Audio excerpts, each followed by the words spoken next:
Yeah, welcome to the Making of Me podcast. Today guest is Dr. Melanie Gray, PhD RON, a national recognized expert in trauma-informed leadership, burnout prevention, and workplace wellness. Dr. Gray helps leaders and individuals heal from burnout, set boundaries, and cultivate culture of trust, empathy, and resilience. Her journey is rooted in the challenge of learning to be content and happy, even while leading and giving to others. It's really a pleasure having you on the show, Dr. Gray. Well, Arrow, it is my great pleasure to be with you. Thank you so much for being so gracious. Yeah, thank you. So, Dr. Grill, you have described your core challenge as learning to be content and happy.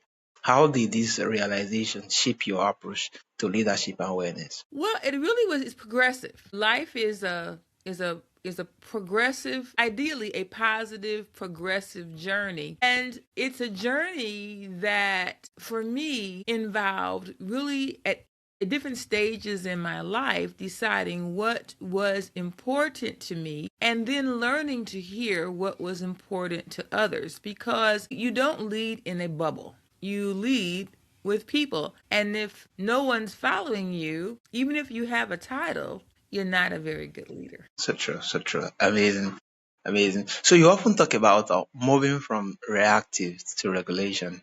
Can you explain what that means and why is it so Yeah. crucial for preventing burnout? Oh, yes. So often when situations happen, we can choose to just speak quickly, write a quick email, act harshly, let our emotions flare, our muscles tighten, where we are not at our best. Feelings of anger, when we act out of frustration, when we act out of haste or fear, we're becoming dysregulated. When we regulate, which means we take the time to pause, to be aware of what is happening within our bodies, being thoughtful of how our actions are impacting others, then we're moving to a better state of regulation. And when you're dysregulated, you're acting out of fear and adrenaline, high cortisol levels. When you're regulated, you're being thoughtful, empathetic, and considering the impact of your actions on other people. Amazing. Yeah. What does it really mean to value yourself as much as your work? And why do so many professionals struggle with this? Well, what it means, in my opinion, to value yourself means that you understand that I am an individual. You, Arrow, are an individual. I am an individual. There are things that I enjoy doing that comprise my total humanity in terms of my gifts, talents, contributions that I can make, and areas in which I need to grow. So when I leave this podcast, for example, I have a whole other side of my life. Then we also have our careers. Our careers and work should not be the only things that define us. Do you sing? Do you play an instrument? Do you enjoy working with children? Do you like helping older people? All these things comprise us, but we sometimes only look at the role, the income, those things that others can see, if you would, and not at our total selves that we live with all the time. We go to bed and we wake up with ourselves all the time.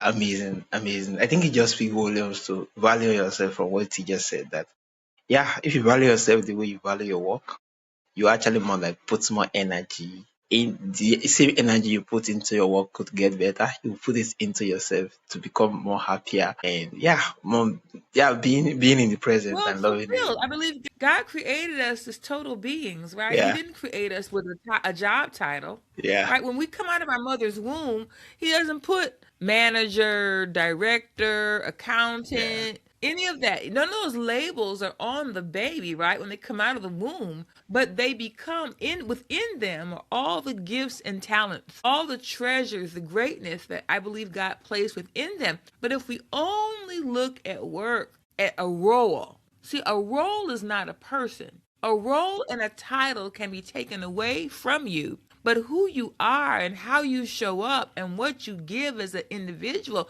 no one can, and how you value yourself, the legacy that you want to leave, your job can't take that away. Yeah, so true. Amazing. Amazing. Thank you. So how can trauma or informed principle help leaders and individuals recover from chronic stress and burnout? Well, trauma informed care is a framework in which we consider what has happened to you, not what is wrong with you. when we encounter, I don't know if you've ever spoken to someone or worked with someone in your experience, Arrow, that they responded in a way you said, and you wanted to say, what was wrong with them? Why did they respond that way? It didn't take all that, right? You might have had that experience. But rather than thinking that first, trauma-informed care encourages people to consider what may have happened in that person's life to cause these kind of responses, what may have happened today. Did their family member die? Was a child sick? Are they financially strapped? So that we don't judge people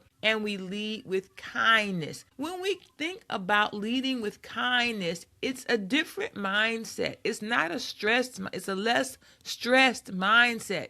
It keeps you calm. When you think about being kind, you feel good. When you think about judgment and wondering and thinking negative, that raises your cortisol levels. It raises your anxiety. So when we're trauma informed, we're living more a life of peace and empathy and kindness. Amazing. Living from kindness and not from the trauma aspect of it. So many people actually wear exhaustion like badge of honor. How do we shift these mindsets and stop glorifying burnout? Well, you have to stop believing other people. You have to stop believing the lies. If you, in my opinion, too many lies are built off of Facebook. And we hear people saying, I'm so stressed, I'm working so hard, I'm doing this or that. And we begin to identify with the activities and values of others, and we put upon ourselves a pressure that we should be doing that. So Yeah. when you're not listening to yourself, if you're not being true to your values, and you're not allowing yourself to be socially persuaded by the activity of others, you're going to be less likely to go into this exhaustive pattern. Taking care of yourself and listening to your body and not living exhausted is an intentional process. It's like you choose to eat or you choose to exercise. You're intentional. When you go to school or go to college or choose to be good at your job, it's intentional. We have to be intentional about our lives and the care of ourselves so that we don't burn out. Yeah, amazing. Listen to your body, listen to your heart, and think about what you want to be, what you want to look like long term. Because what you do at 20 and 30, how you take care of your body at 40 is going to impact how you look in your older years. Yeah, And amazing. there are a lot of older years now because people are living longer. You retire at 60. What are you going to do for the next 20 or 30 years if you live to be 80 or 90? Yeah, What's yeah, the quality of your life going to be? yeah, amazing, amazing. Taking care of yourself intentionally. Yeah, amazing. So, what is the early signs that someone is emotionally or physically depleted, even if they don't recognize it yet? Well, they might have muscle aches, gut pain, constipation, not sleeping well. You might see weight gain because your cortisol levels are going up, so your metabolism goes down, and so there's a whole your whole physiological cycle between your gut, your stress levels, your hormones. And when we don't listen to our bodies, watch how you're sending your emails. How are people responding to you? That's another good key that you might be burned out when people are like, wow, they're really short. Oh, wow, well, I'm going to stay away from them.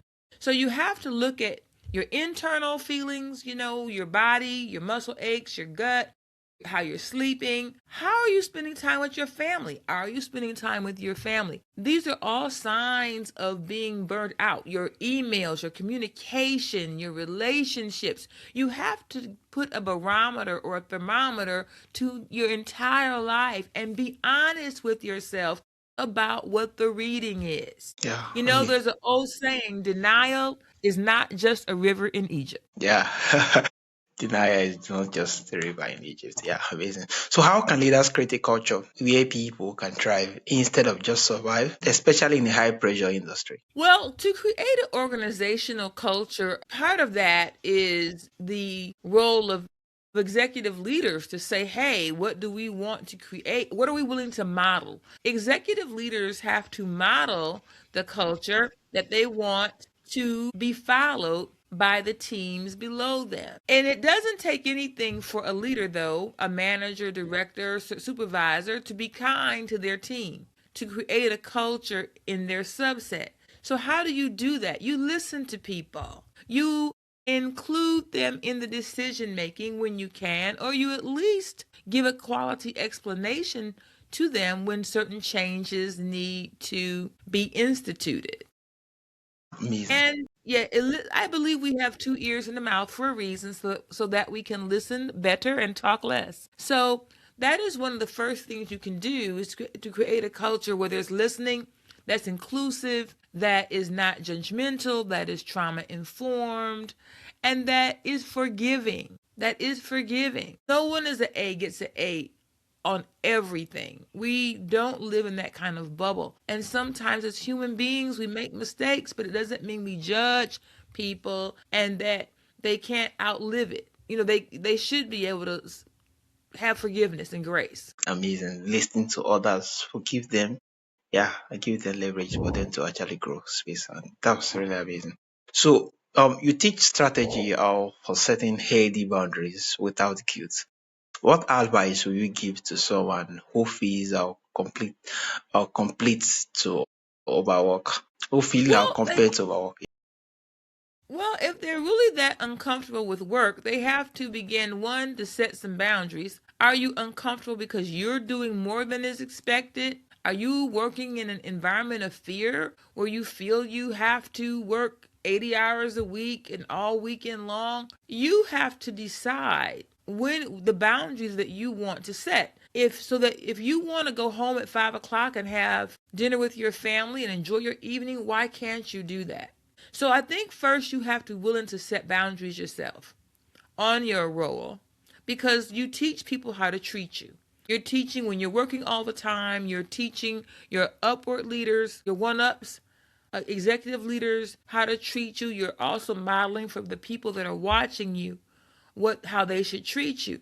You can change that. You also have to be honest. Is this job a good fit? Every job isn't a good fit. Every role isn't a good fit.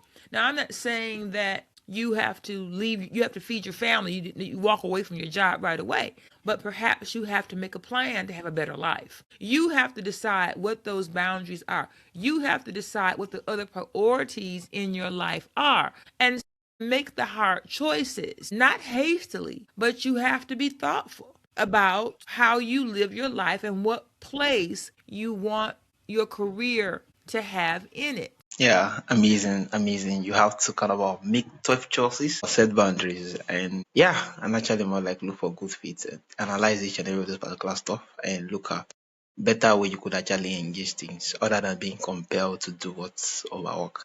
Yeah. So, what role does nervous system play in burnout, and what daily practice can help reset if it's wellness? So you're asking, what does the nervous system play in burnout? Yeah. Well, it does, because when you're talking about your hippocampus, your thalamus, and they send off hormones, and when you are stressed, these burnout, particularly your cortisol level will go up. And in long term, these high levels of cortisol and these prolonged stress affect your body. Impact of stress emotionally. So burnout is the combined impact of what one begins to feel physically and emotionally. Those thresholds vary from person to person. But just in summary, your physiologically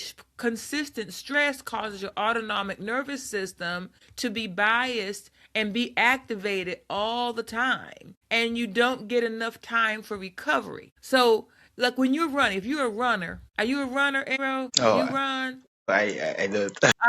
Okay, don't tell no tale. You don't run. When an athlete, when they exercise, right, they need a time of recovery after that exercise in order to replenish themselves and to get the benefit of that exercise. When we're continually when your nervous system is continually firing and as kind of stress, your body never gets a chance to recover, and your parasympathetic system never gets a chance to recover.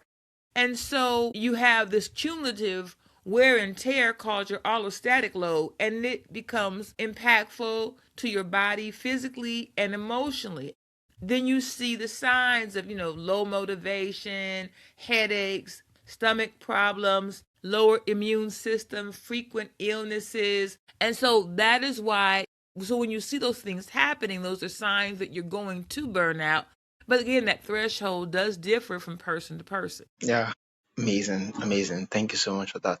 So, if a listener could take one small step today to calm the chaos and reclaim their energy, what should it be? I think they should stop what they are doing to scan their body, to scan their life, to write down the truth, and then tell themselves the truth about how they're feeling and what they see happening in their lives. I would tell them to own their future, own their health, and then prioritize their health and be intentional about building change and healthy practices into their lives, and then transform. Be committed to the transformation. It takes time, but you are worth it. Every listener is worth the time that it takes to live long, to live healthy, and live well. Yeah, amazing. Thanks a whole lot for that.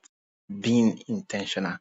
Yeah, take control of every of those particular things that's in your life, and yeah, go for the change you look for. So this has really been amazing. How can they reach out to you, and where's the best platform to do this? Dr. Melanie Gray, the confidence coach.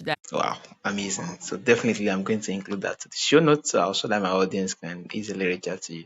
Yeah, thank you so much, Dr. Melanie Gray. You just remind us that healing people heal organization by prioritizing regulations and boundaries. And trauma-informed practice, we can lead well, live whole, and thrive with purpose. If this conversation resonates with you, you can access a free plan and lead without burnout. Trauma-informed center at our website. Once again, it's really a pleasure having you on the show, Dr. Gray. Thank you, Arrow. You have a blessed and wonderful day.